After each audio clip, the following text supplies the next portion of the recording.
तो यार 2 साल हो चुके हैं गोजो और सुकुना की फाइट को खत्म हुए और आई शुड से गोजो को किट कैट बने हुए, लेकिन स्टिल अभी भी ये डिबेट काफी चलता रहता है कि गोजो और सुकुना में ज्यादा स्ट्रॉन्ग कौन है। तो आओ यार आज उसी डिबेट को खत्म कर देते हैं। और हाँ, मैं पहले डिस्क्लेमर दे रहा हूँ कि भाई देखो, अगर तुम्हें मेरी वीडियो अच्छी नहीं लगती है, यानी कि तुम ऑफेंड हो जाते हो मेरे आउटकम से वीडियो की, तो भाई कमेंट्स में रोने मत लग जाना। टॉक्सिसिटी बनाने की जरूरत नहीं है। अगर तुम्हें रिप्लाई करना है तो एक प्रॉपर वीडियो बना के करो, ठीक है? उसको ही मैं रिप्लाई करूंगा। और हाँ, उस वीडियो में अगर गाली करो चाहिए तो मैं उससे भी रिप्लाई नहीं करूंगा, ठीक है? ये बात खत्म। तो डिस्क्लेमर हो गया, अब शुरू करते हैं। देखो, बेसिकली बात ये है कि हाई एंड एरा सुकुना और गोजो में ज्यादा स्ट्रॉन्ग कौन है, इसी की फाइट का हम आज पता लगाने वाले हैं। तो देखो, इन दोनों की फाइट को समझने के लिए सबसे पहले हमको इनकी जो ओरिजिनल फाइट हुई थी मांगा में, उसे देखना पड़ेगा।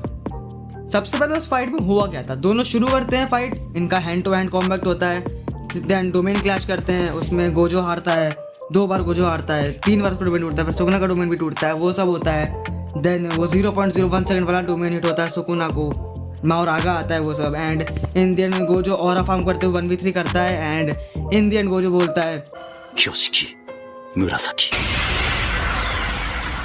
एंड उसके बाद अपने सुकुना भाई वो बंदा वर्ल्ड कटिंग स्लैश से गोजो का किट कैट बना देता है। तो ये सब हुआ था उनकी ओरिजिनल फाइट में। और देखो, इनकी ओरिजिनल फाइट से हम 2 आउटकम निकालने वाले हैं। सबसे पहला ये कि जब भी बात आती है हैंड टू हैंड कॉम्बैट की, उसमें गोजो सुपीरियर है सुकुना से, वो हमने देखा भी था पूरी फाइट के अंदर। दूसरा आउटकम ये है कि जब भी बात आती है डोमेन क्लैशेस की या फिर कर्स एनर्जी की, उसमें सुकुना उससे आगे है गोजो से। तो ये दोनों बातें हो गई।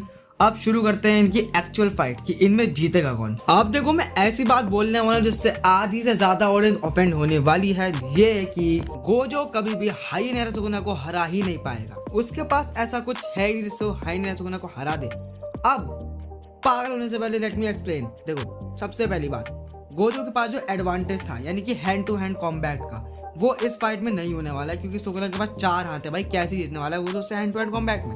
एंड जब मेगकुना, यानी कि जब सुकुना मेगुमी की बॉडी में था, भाई गोजो उससे तक डोमेन क्लैश में हार रहा था। तो हम खुद बताओ, ये हाई नेरा सुकुना है, क्या हाल करेगा गोजो का ही। दूसरी चीज, गोजो ने जो उस फाइट में, ओरिजिनल फाइट में बेसिकली 0.01 सेकंड पहले डोमेन खोला था, वो इस फाइट में वो कर भी नहीं पाएगा। क्योंकि देखो, सबसे पहली बात, सुकुना के पास है 4 हाथ और 2 मुंह। उसके मंत्रास एंड हैंड साइंस इतने ज्यादा फास्ट होने वाले हैं कि गोजो उससे पहले खोल ही नहीं पाएगा डोमेन। ना वो हैंड टू हैंड में कुछ कर पाएगा, ना उस बंदे के पास 0.01 सेकंड डोमेन में ट्रिक काम करेगी उसकी, क्योंकि सुकुना पे 4 हाथ है और वो सीरियसली लड़ रहा है। उसके हैंड साइंस इतने फास्ट हुए कि गोजो उससे पहले डोमेन ओपन कर ही नहीं पाएगा। अब तुम खुद बताओ, इसके अलावा गोजो के पास क्या है सुकुना को हराने के लिए? कुछ नहीं है भाई।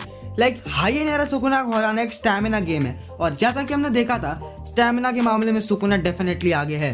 अब देखो इनकी फाइट जाएगी कैसे। देखो, इनका हैंड टू हैंड होगा, एंड कभी ना कभी इनका डोमेन क्लैश तो होगा ही, ओरिजिनल में भी हुआ था। और जैसा कि हमने देखा है, वहां गोजो नॉर्मल सुकुना के डोमेन से भी हार रहा था, तो यहाँ तो हाई नेरा सुकुना है। एंड हमने देखा है कि गोजो के डोमेन यूज करने की लिमिट है 5 बार, यानी कि 5 बार से ज्यादा वो लगातार डोमेन यूज नहीं कर सकता। सेम सिचुएशन इस सिनेरियो में भी आएगी।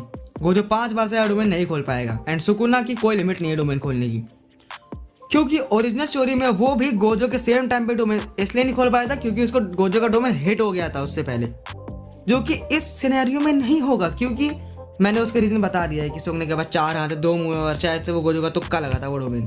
तो गोजो अपनी लिमिट्स पर आएगा, 5 बार डोमेन एक्सपेंशन यूज करेगा, देन सुकुना बोलेगा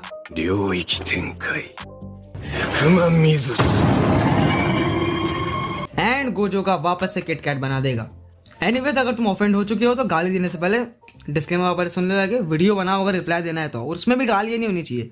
एनीवेज, अपना ओपिनियन कमेंट में लिखो रिस्पेक्टफुली, ठीक है, ताकि मैं रिप्लाई करूं उसका, वरना मैं नहीं करने वाला। बाकी मिलता हूं मैं तुम लोगों से अगली वीडियो में। Good bye.